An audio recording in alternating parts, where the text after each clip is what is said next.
Before we get to the video proper, I want to give a quick word about what this is. I think it's safe to say that the majority of people who bought the game at release have beaten it by now and are looking for repeat playthrough builds. I myself have gone through the game 3 times now and have gotten all the endings with each of the builds I had already planned to do, that being the Golden Order Loyalist, my Carrion Defender, and now the Heretical Flamechaser. I've started looking online for new builds to do, but whenever I get on YouTube, I see a lot of things like the most OP arcane build, or instant one-shot build, or crazy 10,000 damage, stuff like that. And while these videos are great, I haven't seen anything in the style of Fudge Muppet's character build videos they made for Skyrim back in the day.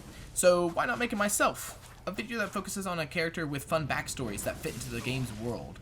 Routes that make sense for the characters to follow rather than just going off a checklist for all the best talismans and weapons and everything. Made for both PvE and PvP, these are meant to immerse yourself and anybody playing with you into believing that you are nothing more than another character in the lands between. Seeing as Elden Ring is a role-playing game, why not lean into that aspect to enhance your enjoyment with the game even farther? Now, I've never made a video like this before, so if you have any suggestions for future ones, please let me know what you'd like to see. But with all that out of the way, let's get into our character's backstory. Our story begins along the Road of Iniquity, past the forest-spanning Great Bridge. There lies the windmill village of Dominula, where our character was raised. Despite how close they resided to God's domain, their lives knew nothing but violence and death as they were born after the Shattering. Our character would see legions of gold march towards that blasphemous mountain, only to see defeat in the colors of char and ash. While there were few that returned from the mountain, far fewer were allowed home, for many had to be shunned underground. For our character, it made sense why the capital marched against the mountain. They cling to the Erdtree for power and see his knowledge and control over fire as a threat. Just as they had defeated the giants of legend, they would try to crush the Praetor. Only the Golden Order has been broken. What could the grace of Marika do when compared to the overwhelming hatred of Rykard? When the queen vanished, she took all her grace with her. Meanwhile, this demigod has been gathering strength in his manor. Perhaps one day he'll become strong enough to challenge the Erdtree itself. And while our character knew it in their hearts that this age was ending, it was a death sentence to speak of such a fate. Dominula, out of denial or perhaps even desperation, would begin a tradition of faith. The women of the town would gather many beautiful flowers and perform a ritualistic dance to grant one woman a vision in hopes for a blessing from the Erdtree, lest they be skinned alive for heresy. Many times, the woman would claim to see dewdrops fall in the bower of bounty, and while sometimes there would be a pure crystal, many times there were not. And as such, Dominula always had a steady supply of materials. When our character heard that they had been chosen to don the blue hood, they were petrified. How could there possibly be any blessing in a world so broken? The Erdtree was dying and would likely never flourish again. The maiden was certain that there was no future for her, but despite these fears, our character knelt down on the ground and prayed for something out there to deliver her something to work with. And something listened. The first thing they felt was the heat. Embers falling from the sky, singeing their skin as it landed on their face. The Erdtree's branches crackling overhead with flame as it lie in ruin. It's only as they try to step forward that they realize that they haven't even taken a breath yet. But when they do, however, they are filled with dread as they can now feel the fire within themselves. A faint heat radiating from their chest through their arms and out through their hands. They have flame within themselves, and it is powerful. It is then that they give themselves to the flame and for once feel free from fear. Like a wave, they feel the heat rush from their chest, up their neck and into their face, bursting from their eyes. This is true, overwhelming power. In the waking world, your character went on a rampage, their mind lost to the consuming flame. All that were unfortunate enough to be in their sight were left to burn in yellow embers. The village had no choice but to descend upon our prophet of ruin and finally put an end to their ravings. And yet, you awaken inside a mass grave, given a chance at life again. With the prophecy you have seen seared into your mind, you can understand it now. You have inside you the power to finally change this world, and you just need to tease it out. Through study of all types of pyromancy, you will begin to understand flame to its most intimate detail. But with such power at your disposal, what path will you take? Here's how mine went. I'm going to present this video as a very loose order to the route I took on my initial Pyromancer playthrough.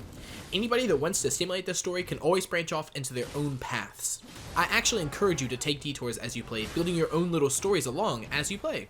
You'd be surprised just how easy it is to make a narrative out of the simple choices you make when you're playing. I'm just going to serve as your guide, showing you just one path towards your eventual fate to the foot of the Erdtree. After exiting the grave, I began my journey by looking to improve my weapons as my starter spear was too dull to pierce through anything. There's a large mine in the lake for early stones, as well as a camp nearby that has fire grease recipe, an early boost to our lack of damage. While wandering, I found my way south, where I met a broken maiden named Irina. She had fled from her home, a fate not uncommon in these lands, due to her servants turning against her. Since the Eldor has collapsed, many around the kingdom have no option but to run or fight, and Irina does not appear to be a fighter. Should you choose to help her, she requests that we deliver a letter to her father, and we are free to do so at any moment while exploring. If you'd rather explore the land a bit more, don't forget to stop by Morn Tunnel, as well as the main churches. Particularly the 4th Church of America, as in the nearby ruins we can get an upgrade to our starter spear, the Spiked Spear. These are dropped by the 2 mannequin enemies wielding our desired armament. There are 2 main advantages to this weapon drop. While the R1 keeps the same poke, the R2 is a delayed sweep, giving us much more leeway with agile opponents. The second advantage is the innate bleed attribute. This means that we can give it a standard affinity and then buff it with flame or blood grease. Should you choose to go down to Castle Morn instead, you can gain access to 2 more powerful tools, the Iron Cleaver and the Claymore. As a resident of Dominula, our character is proficient with small weapons, and the Iron Cleaver is a perfect fit. It actually matches the Celebrant Cleaver's moveset completely, which is a nice touch.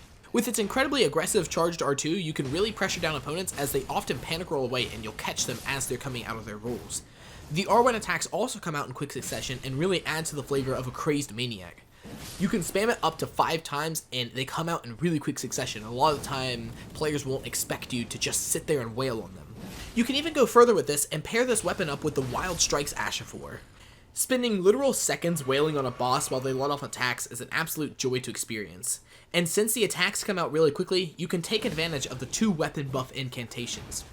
While each swing may not deal incredibly high damage, the buildup of percentage-based damage will have most high health enemies quickly fall. But here's the real beauty with this weapon art. You can end it at any moment with either an R1 or an R2 finisher. Against actual players, these attacks are where I get the most damage in. You can quickly tap L2 and then immediately go in for either one of the finishers to do really solid damage in fast succession. As an alternative Ash of War, spinning Slash is another option, though I feel the small range of the axe leaves some things to be desired. Be unpredictable with this weapon. Throw in some charge R2 attacks, spam R1, go crazy with this weapon. Once I learned to use it like a madman, the Iron Cleaver has become one of my favorite weapons to use. You'll see it in the majority of my gameplay, and I really can't stress just how fun this weapon is to use. The Claymore is a great choice for every build, and our character has no reason not to use it. Requiring only the smallest investment into dexterity, it can be an early game monster shredding through most enemies. I view it as almost like a utility weapon. When faced against opponents that have little room for error, pull out this weapon for its reliability. Its tried and true moveset of vertical swings and forward thrusts are really intuitive for use, and with some Ashes of War, it can actually really shine. Need some crowd control? Put on Eruption. Some single target removal? Put on Giant Hunt. How about something more flashy? Lion's Claw. Basic spellsword combat? Put on Flaming Strike. This is what I mean when I say it's a utility weapon. You have answers for just about everything that you're gonna face. While I typically only use 1 to 2 different ashes per weapon, this Claymore has such a fundamentals moveset to fall back on that I feel like I can experiment with just about anything that I want. Regardless of when you decide to make the trek south, you may also find the Ailing Village when exploring. It's our first glimpse into the Flame of Frenzy, but our character is all too familiar with the poses that the villagers here take. Unable to handle the strength of flame within them, they lose their sanity. We are not fated to be like these men, writhing around in pain. We are stronger than them, and we will persevere. Flame of Frenzy is an easy to use starter spell, great for large enemies that are hit by many of the streams or other tarnished at mid-range trying to go for heals. Typically this spell will only slightly nick players in the ankles, but if it denies the heal then it becomes worth it in my opinion. This spell is also what introduces us to the concept of the 3 fingers thanks to the item description. If you continue to search for them, you too can gain more of this maddening power. After finishing exploring this land, you can choose the Inner Stormveil, but I made a detour to see what I can learn from the Redmanes. Their knowledge of flame has allowed them to stave off the rot, and their skills in battle allow them to fell great beasts. While exploring Caelid, you can gain access to 2 incredible Ashes of War, Flaming Strike and Flame of the Redmanes. Flame of the Redmanes deals incredible posture damage and can stun most enemies in just a few uses.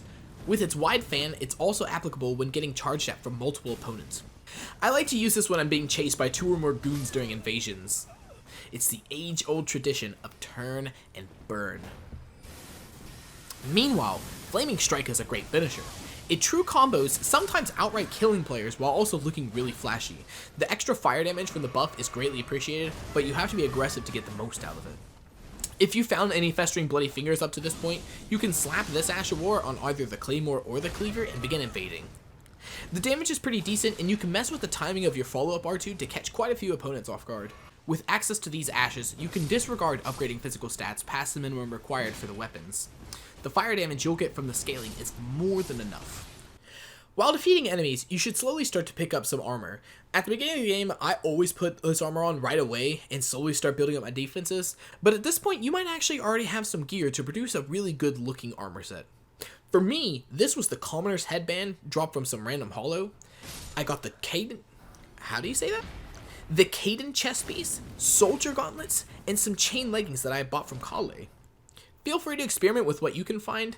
The main thing to consider is if it fits your vision of who your character is. This guide is meant to be malleable enough for anyone to enjoy, so if you find something that really resonates with you, then wear it. What you're watching is just a window into how my route went. With the major keys for our early build ready, we can now make our return to Stormvale. If you've been thorough when exploring, Margit really shouldn't be too big of an issue. You can use any of the tools you've gotten to this point to bring him down. For me, it was using Flame of the Red Mains to stagger him, then going in for some easy riposte damage. Once inside the castle, we can find 3 key items for our build: the Godslayer Seal, the Godslayer Prayer Book, and the Prophecy Painting. The seal can be picked up whenever you want and can be used for the entire playthrough. The book, meanwhile, gives us access to Black Flame and Black Flame Blade. The Fireball is a fine enough starter spell. With its moderate range and throwing arc, it's an easy enough spell to use and understand. Black Flame Blade, on the other hand, is both style and substance. This early on, you don't need to be dealing pure fire damage, so the spell can be used alongside the Cleaver with Wild Strikes to deal very sizable damage, along with the added style of buffing your weapon while charging at your foes. The Prophecy Painting feels like it was made specifically for our build. Named after our starting class, the reward is very fitting as well. These are the Warhawk Ashes. These may be bastards when fighting against them, but on our side, these guys can really be the turning point in some of these battles. They even come equipped with Flame Breath, and I feel like they are an auto-include for any aspiring pyromancers. Upon leaving Stormvale, we can also meet our maiden Hyetta. She too has a flame within her, and we can choose to aid her on her journey to discover its source. Strangely enough, she looks to be very similar to Arena, although Arena clearly died. Perhaps she too was blessed with a rebirth. On our travels to find the requested graves, we do actually stumble across the Commander of Morn. Now with nothing to lose, he's devoted himself to vengeance against those that betrayed him. In this maddened state, he foolishly challenges us, sealing his own fate. On our search to help Hyetta find her flame, we can also stumble across many flame monks. Once charged with guarding the Flame of Ruin, they have since been beguiled by it. It just shows that those without the convictions to tame the flame should not tend to it. Regardless, they can provide us deeper knowledge of the Giant's flame, and can also drop their gear. While it didn't drop for me, the mace that they give does fit the aesthetic of our character really well, and I'm sure it could be a good fit for yours if you choose to use it. While seeking out Shabriri grapes, we can also find the Frenzied Village. This is a major cornerstone of our character's path, and I don't think it's something that should be ignored. Here we can discover notes detailing the Lord of Frenzy, and this is our ticket to the 3 Fingers. Here we can also gain access to Frenzied Bolt, a good spell for distracted or fleeing foes. But most importantly, we find Vyke, Lord Contender. Once the world's best chance for salvation, Vyke succumbed to the Flame of Frenzy, melting his iconic spear alongside him. Clearly, they lack the metal that we have as we defeat him and take our spoils. If the incantations of the 3 Fingers are what you aspire to study, then this spear is an indispensable tool. The Ash of War will often kill people outright when it connects, and the running R2 can be used liberally to build up madness in opponents. The long range allows you to keep your distance while peppering foes with our spells. The burning fingers left from the Ash of War will also be the deciding factor on if you get the kill most of the time. Another great addition to our growing collection.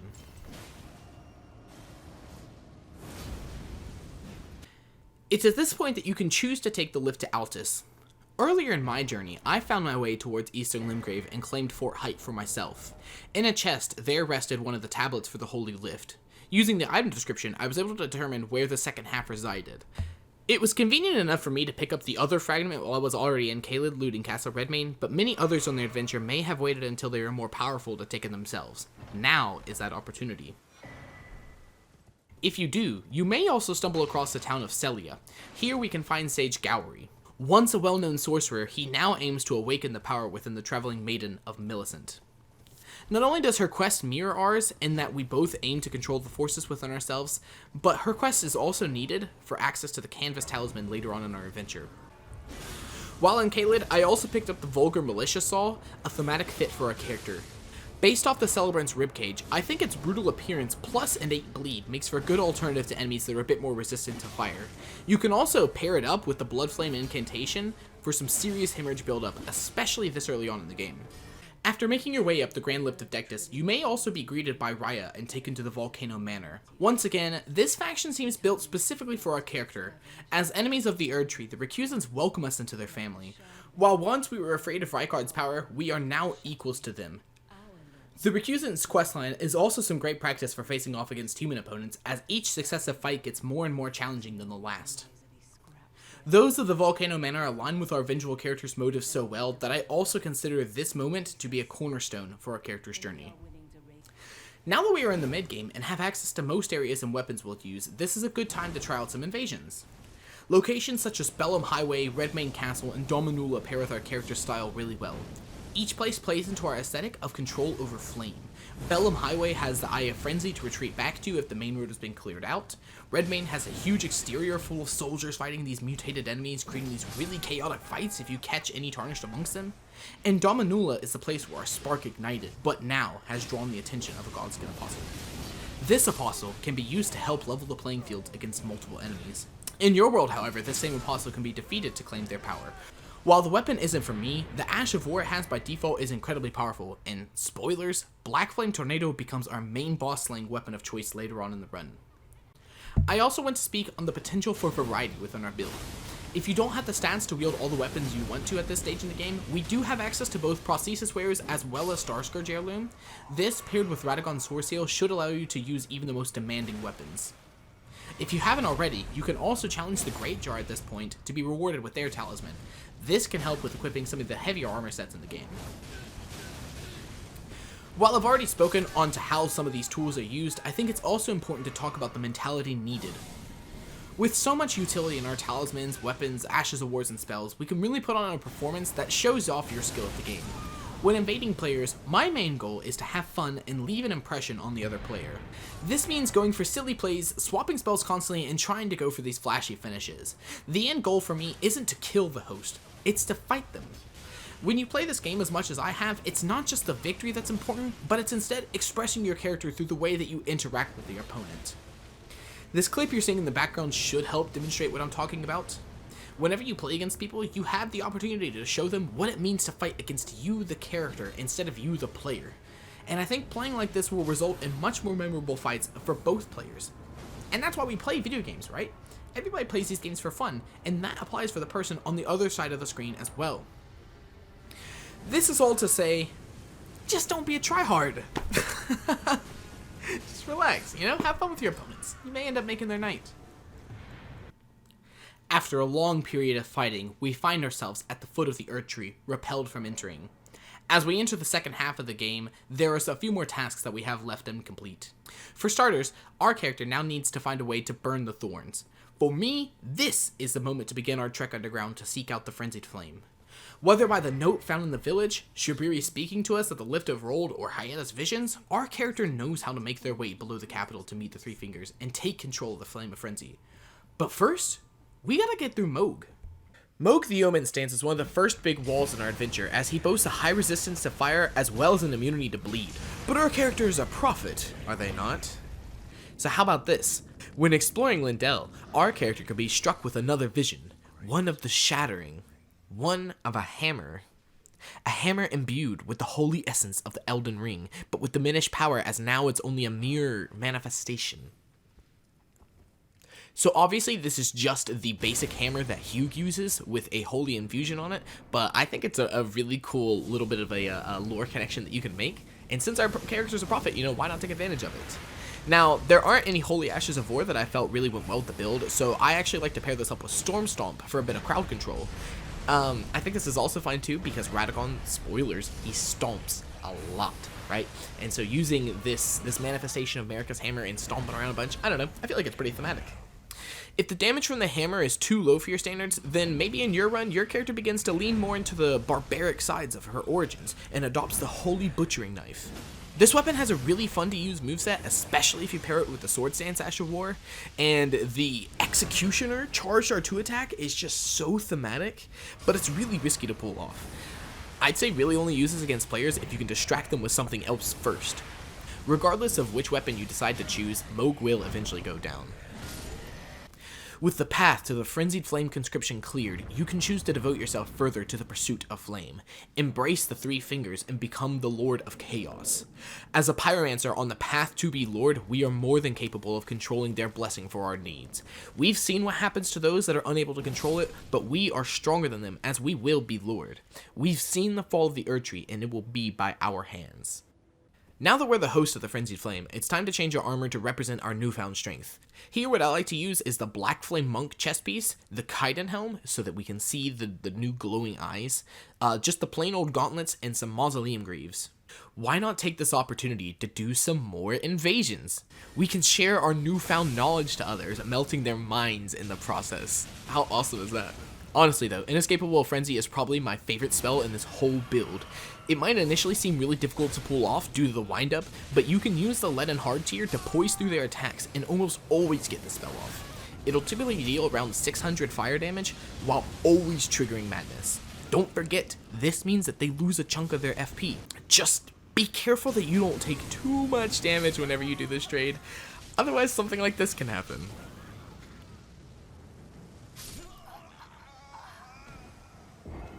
Also, can I just talk about how thematic this is for our obsessed Flamechaser character? You get to chase enemies around, sometimes while on fire, grab them by the head, and just stare into their souls. It's literally the penance stare from Ghost Rider, which, by the way, if anybody wants to do a Ghost Rider build, please send me a video of it. If you don't believe me when I say that this is the most fun spell in the game, then just watch this clip. I'm playing with the Mad Taunter's tongue on, and I see that I get invaded by somebody, so I start looking around trying to find something fun that I can do, and I see that there's some coffins nearby. So I go ahead and I immediately think to try and lay down in it, and the best one I found was just the spread out one, right? And I have to wait for him to come and find me. But once he does, I stand up to make it look like I'm rising from the grave, right? And I do the signature fire spurn me emote. And what's really great is this guy, he's just looking to have fun too. So what does he do? He sees me doing this stupid emote, and he decides to do his own little goofy emote of his own, right? And so I'm like, okay, now let's go ahead and have the actual duel. So I put it away, and I go to immediately drink from my flask. But this guy, he jumps back in to try and goof around. So without hesitation, boom. Oh man, I love it. I think it's just the funniest little clip ever, because I don't know what he was expecting to happen. This fight actually ended up lasting for a really long time because this guy was really good at the game. We ended up trading back and forth a bunch and swapping a bunch of different weapons and whatnot. But just as I thought I was about ready to get him, watch what he does. He pulls out this big ass fucking leap, and then boom, I get madness midair. I've never seen that before, and this is probably my favorite invasion I've had in the entire game. Once you're done with all the invasions that you can do here in the sewers, I think now's a good time to go ahead and make our way to the mountaintop of giants. Here, we can gain access to a new seal, knowledge of more giant flame incantations, as well as a new ally. If you've been wanting an opportunity to upgrade your spirit ashes, the Fire Monk in the mountaintop catacombs makes for a great sidekick. Here in the mountaintops, I also met with Millicent again. She described to me a hidden path to the Halig Tree. You can follow her advice, eventually leading to Castle Sol. What's really great about this is that even if you've never found the Albinoric village at this point, Gideon just straight up tells you where to find the other half. Whenever you choose to make the trip to the consecrated snowfields, your Spirit Ash can also evolve like a Pokemon into Black Flame Monk Aemon. This guy's a bit more tanky than I expected him to be, and can always deal sizable damage thanks to his percentage-based attacks. Though this does mean that you need to get through Castle Sol and defeat the really difficult boss there, I think that the reward is more than worth it. Aemon's black magic is kind of a key to our next hurdle. The Fire Giant is yet another wall to get through, boasting a stupidly high 50% damage absorption to fire. This can be compensated by using any of the bleed weapons we've acquired up to this point and just buff them to press some focus onto his ankle. Once his brace breaks, we can swap off to the Iron Cleaver. The slash damage paired up with the Black Flame Blade incantation really starts to chew through his high defenses. Now comes phase 2. Here we don't have the luxury of wounded ankles, so we'll need to focus on the hands and the huge eyeball. There aren't many opportunities for this, so we'll need to be sure, and he's dead. Sorry guys, this happened to me both in New Game and New Game Plus, so no footage for you. Now that the fire giant is dead, nothing stands between us and the forge. Bathe yourself in its heat. Let it overwhelm your senses. As our flesh burns, the frenzy within us strengthens. It fills our body completely, and we lose consciousness. When we awaken, we find that our character has been changed by this event. It seems like the parasitic flame within us has awoken. Alright, now it's time for our final fashion update. So, when our character gets corrupted by the frenzied flame, I wanted to reflect that in our appearance. To do this, I used Alberic's pointed hat, but I trimmed it down to just the base. Now, instead of looking like some blood wizard, it now seems like our brain is literally leaking out of our head. Almost entirely turned to red stone, this is all that's left from our mind after being thrown into the kiln. Next, our chest piece was burned by the flame and is now a nice warm red color. I finished all this off with the black flame gauntlets and Radon Greaves to give us just a bit more poise and defense. This is the final iteration of our character, and damn, I think it looks pretty sick. While before our character was just trying to build their power to defeat the Erd Tree, now our character views themselves as the most powerful being in existence. Anybody else that stands in our way will crumble to dust, and it's at this moment that a few more quest lines can be completed. Return to Volcano Manor and engage the Great Serpent. He is below us now, and his power shall become our own. With no other tarnished contracts left to hunt, the Recusants will give you an invitation to challenge him. Take the Serpent Slayer's spear and run him through. After defeating him, be sure to slay Tanith as well. When we served under her, she was ruthless, determined, and hell-bent on destroying the Erd Tree, but now she grovels at the rotting corpse of Rykard, devouring him in hopes that he will return through her. Her ambition, her very life, is lost. With the Volcano Manor disbanded, your claymore has been soaked in so much blood that it can be upgraded to the Blasphemous Blade. I'll be honest, on my initial playthrough, I didn't actually use this weapon solely because it's a bit too powerful for my tastes. But now that I'm getting some footage for this video in New Game Plus, I've gotten to use the weapon for the first time, and damn, it's pretty strong. I've been on the other end of this weapon art far too often, but I never realized that it actually heals you when it connects. I think that the sword is a really good fit for our character as well. It demonstrates just how far our character has gone in their pursuit of power, while also serving as a great conclusion to their initial fear of the Recusants. I really like the idea that we have literally just killed so many people through invasions that our weapon has become warped with their blood and this fire that we've been harnessing. I think it's honestly just a big flavor win, and I wish I'd used it earlier.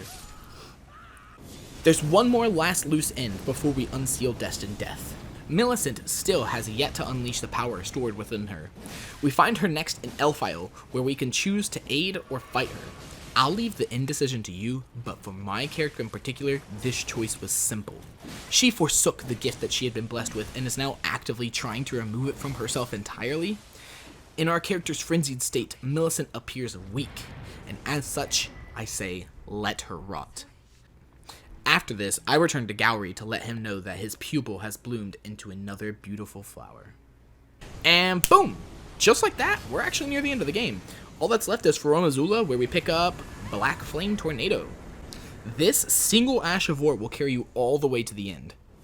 Here, check this out.